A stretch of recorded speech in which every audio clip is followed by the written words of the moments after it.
When you're writing an email or any other kind of text that includes multiple paragraphs, your paragraphs will contain different main ideas, or at least different aspects of a larger idea. You should use transitions to link these together. These transitions can be especially useful for readers when they want to quickly skim the text. Think about your own experience. If you want to quickly skim a longer passage of text, you likely read the first sentence of each paragraph. These first or topic sentences usually contain some sort of transitional word or phrase, indicating the connection between the current paragraph and the previous one. Here's a quick example to show you what I mean. This is the first short paragraph of my text. I appreciate how the public transit in this city is always on time. That being said, the monthly transit pass is quite expensive. I'm now going to discuss a few ideas which I think could help reduce the cost of transit. Okay, now I want to begin a new paragraph and list my first idea. How could I use a transition to signal this shift? Well, I could simply say, first.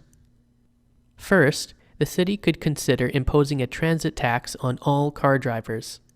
This could help reduce the number of individual drivers and encourage carpooling. There are plenty of other transitions I could use here instead, like initially or to begin with. And, of course, if this paragraph begins with first, then my next paragraph might begin with second, and so on. Now, if someone were to quickly skim my writing, they'd likely be able to figure out the idea in each paragraph pretty quickly. Now let's look at some paragraph transitions in a couple sample responses. First, here's one from Task 1. Your local park is well used for picnics, parties, dog walking, and sport events. There are signs that tell people not to throw garbage on the ground, but people still do this. As a result, the park is full of garbage. Write an email to the city administration in about 150 to 200 words.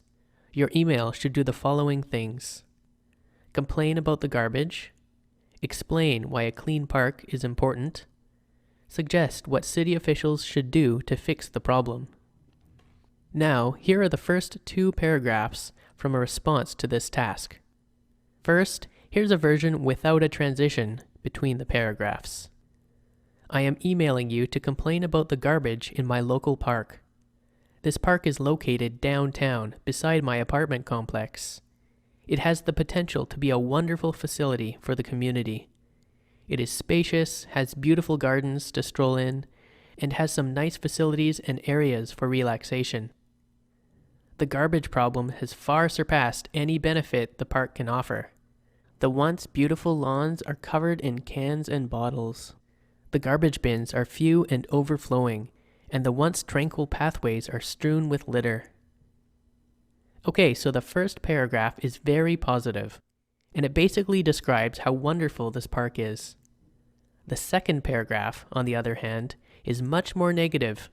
It discusses the garbage problem at the park.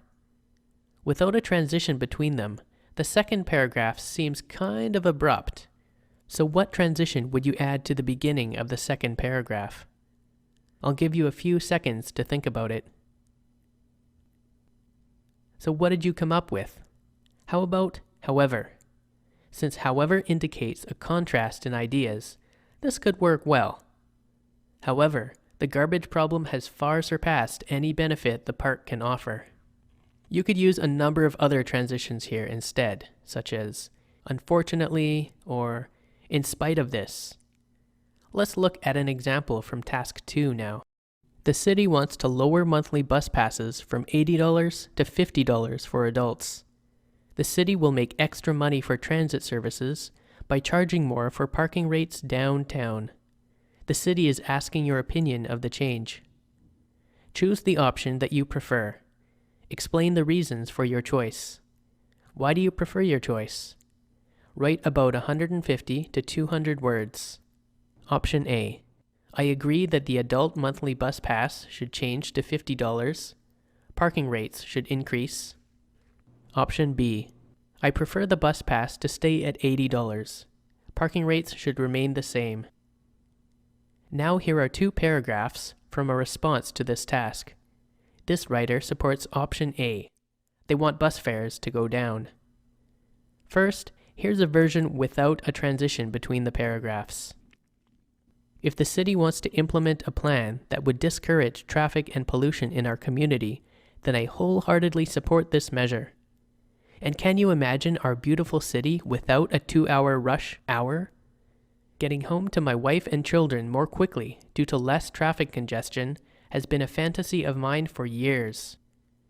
Fewer cars being used in our city could possibly decrease motor vehicle accidents. With professional bus drivers compelled to follow safety rules in order to protect their jobs, and with fewer automobiles on our streets overall, Calgary is sure to become a lot safer. Okay, so the first paragraph talks about the benefits of less traffic if bus fares were decreased and public transit were encouraged. The second paragraph talks about another benefit to this situation: fewer car accidents. But they could still be linked more strongly. What kind of transition would you add at the start of the second paragraph? I'll give you a few seconds to think about it. What transition would you add? This time, the writer used practically a whole sentence to transition between the paragraphs. And they don't use any of the more common transition terms. But this still works fine, because the sentence, and particularly the phrase "another advantage," clearly indicates what this paragraph is going to discuss.